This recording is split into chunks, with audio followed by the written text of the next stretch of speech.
మనం ఇక్కడ ఫేమస్ అయితే చాలదు స్వామి, స్టేట్ అంతా ఫేమస్ కావాలి అన్నట్టుగా ఆ ఎమ్మెల్యే గ్రాఫ్ వెళ్ళింది.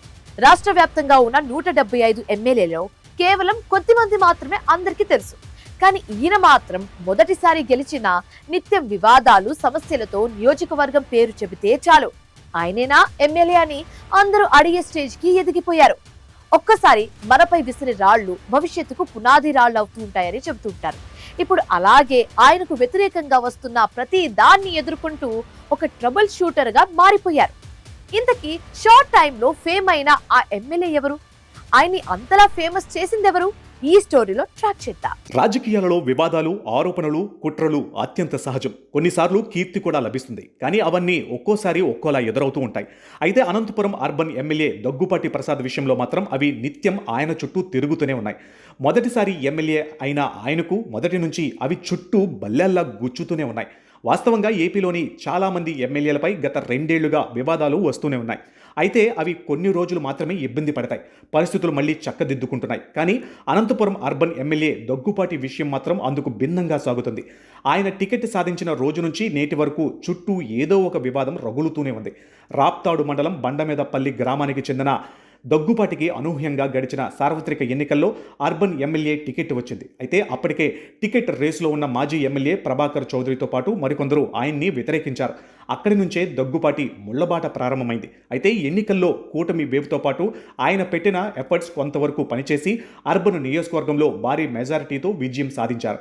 ఇక ఎమ్మెల్యేగా గెలిచాడు, అంతా సాఫీగా సాగుతుంది అని అనుకున్నారు. కానీ అసలైన సమస్యలు, సవాళ్లు అప్పుడే ఆయనకు మొదలయ్యాయి.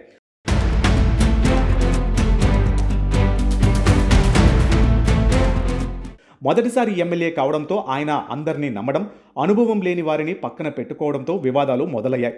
కొంతమంది నాయకులు మేము చెప్పినట్లుగా వినడం లేదన్న ఉద్దేశంతో ఎమ్మెల్యే దగ్గుపాటికి దూరమయ్యారు. ఎన్నికల ముందు సహకరించిన వారే ఆయనకు దూరం కావడం చాలా తక్కువ టైంలోనే జరిగింది. ఇక ఎమ్మెల్యే చుట్టూ ఉన్న ఒక కోటరీ చేసే పనులు ఆయనకు అనేక సమస్యలు తెచ్చిపెట్టాయి. నగరంలో వివాదాస్పద భూములు, కొన్ని ఆస్తులు, మద్యం షాపుల టెండర్లు, నగరపాలక సంస్థల్లో భవనాల నిర్మాణాలకు అనుమతులు, కొందరి వ్యాపార వ్యవహారాలు, ఇలా అన్నింటా కొందరు నాయకుల జోక్యం, ప్రదర్శించిన అత్యుత్సాహం అన్నీ ఎమ్మెల్యే దగ్గుపాటి మెడకు చుట్టుకున్నాయి. ఈ క్రమంలో ఆయన వీటిని ఎదుర్కోవడానికి చాలా ఇబ్బందులు పడ్డారు. ఒక సమస్య తీరగానే ఇంకో సమస్య ఎదురవుతూ వచ్చింది. దీనికి తోడు అర్బన్ నియోజకవర్గం జిల్లా కేంద్రంలో ఉండడంతో పాటు మీడియా అటెన్షన్ కూడా బాగా ఉంటుంది. పైగా అనేక మంది రాజకీయ నాయకులు ఇక్కడ ఉండడం ఆయన శత్రువర్గానికి బాగా కలిసి వచ్చేది. పైగా ఆయన శత్రువులు ప్రతి వివాదాన్ని పద్ధతి ప్రకారం ప్రచారం చేసుకుంటూ పోయారు. సోషల్ మీడియాతో పాటు పార్టీ అధిష్టానం దృష్టికి తీసుకుని వెళ్లడం వంటి పనులు ఒక పథకం ప్రకారం చేసుకుంటూ వెళ్లారు. ఈ క్రమంలోనే నియోజకవర్గంలో ఏ చిన్న సంఘటన జరిగినా పెద్ద వివాదంగా చూపిస్తూ అర్బన్ ఎమ్మెల్యేని ఇరుకును పెడుతూ వెళ్లారు. దీనికి తోడు ఆయన మాట్లాడినట్లుగా వెలుగులోకి వచ్చిన ఆడియో కాల్స్ కూడా పెద్ద సంచలనంగా మారాయి.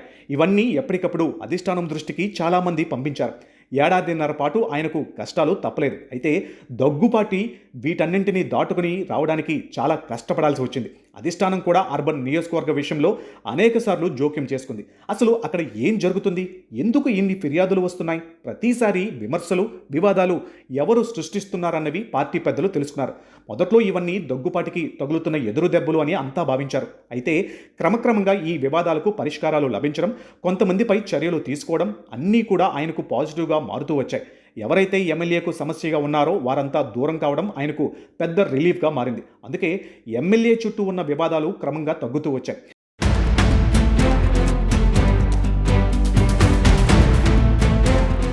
ఇక ఎమ్మెల్యే దగ్గుపాటి ప్రసాద్ పేరు రాష్ట్రంలో దాదాపు 3-4 సార్లు మారుమ్రోగింది.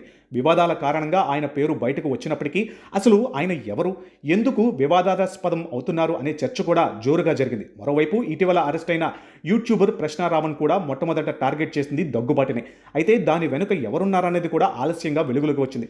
ఇలా అనేక అంశాల్లో దగ్గుపాటి పేరు రావడంతో రాష్ట్రంలోనే ఆయనంటే అనేది సామాన్యులకు కూడా తెలిసేలా చేసింది.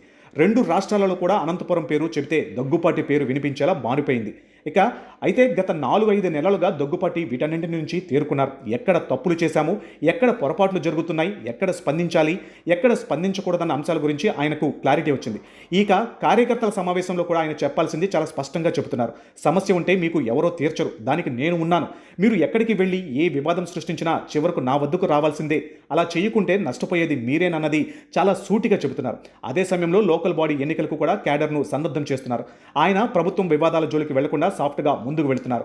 ప్రతిపక్షంపై విమర్శలు చేయడంలో మాత్రం తగ్గడం లేదు. మరోవైపు స్వపక్షంతో మాత్రం ఇప్పటికీ యుద్ధాన్ని కొనసాగిస్తున్నారు. తరచుగా కొందరు వ్యక్తులు తెరపైకి వచ్చి దగ్గుపాటి పేరు చెబుతున్నారు. వాటితో తనకు ఎలాంటి ప్రమేయం లేదని, కేవలం కొందరు ప్లాన్ ప్రకారం చేస్తున్న కుట్రలు అని దగ్గుపాటి స్పష్టం చేస్తున్నారు.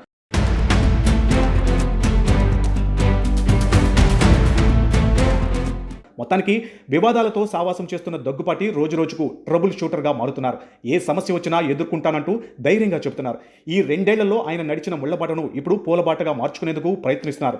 ఈ 2 ఏళ్లలో ఆయన ఎదుర్కొన్న సమస్యలు ఆయన్ను బలపడేలా చేశాయి. మరి రానున్న 3 ఏళ్లలో ఆయన రాజకీయ ప్రయాణం ఎలా ఉంటుందో వేచి చూడాలి.